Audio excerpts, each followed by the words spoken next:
নমস্কার বন্ধুরা, দেখুন কি অবস্থা। আজ সকালবেলা আমাদের বাড়িতে আমার হাজবেন্ড কাঁঠাল নিয়ে এসেছে।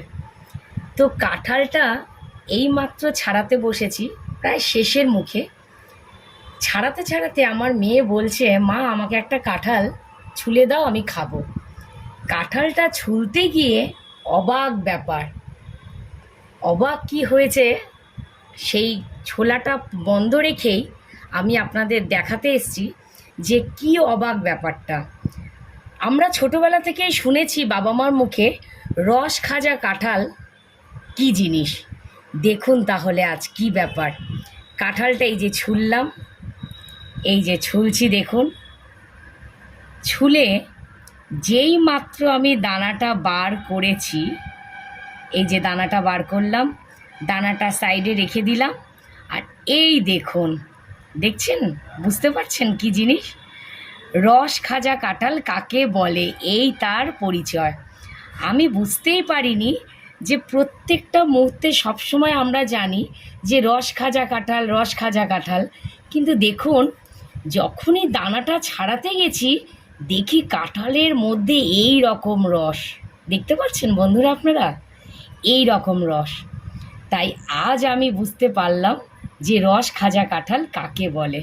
দেখুন আমি আবারও আপনাদের দেখাচ্ছি, এই দেখুন বাটিতে ঢালছি, এই দেখুন রসটা পড়লো, এই যে রসটা পড়লো দেখুন। আমি আবারও আপনাদেরকে দেখাচ্ছি, এই যে আবার একটা কাঁঠাল নিলাম, ঠিক মুখের থেকে আমি হালকা করে খুলে, এই যে দেখুন আস্তে আস্তে খুললাম, এই যে খুললাম, খুলে মাত্র এই যে দানাটা যেই মাত্র আমি তুললাম, পুরো দানাটা রসের মধ্যে কিন্তু ভাসছিল। এই যে দানাটা দেখুন রসের মধ্যে ভাসছিল, যেই দানাটা খুললাম সেই মাত্র এই যে রসটা দেখা যাচ্ছে, দেখতে পাচ্ছেন? এই যে আবারও আমি বাটিতে এই যে রসটা ঢাললাম, এই যে, এই দেখুন। ঠিক আছে, আমি আবারও একটা দেখাচ্ছি, এই যে আবারও একটা গোটা কাঁঠাল এই যে নিলাম, ঠিক মুখের থেকে এই যে ছাড়ালাম, এই যে ছাড়ালাম, ছাড়ানোর পরেই এই যে দানাটা যেই মাত্র খুললাম, দানাটা যেই, এই দেখুন আবার রস। দেখছেন অবাক ব্যাপারটা? তাই এত সুন্দর একটা জিনিস নিয়ে আপনাদের কাছে দেখানোর জন্যই ভিডিওটা করলাম। যদি এই ভিডিওটা দেখে আপনাদের ভালো লেগে থাকে তাহলে অবশ্যই আমার এই ভিডিওটা আপনারা শেয়ার করে দেবেন।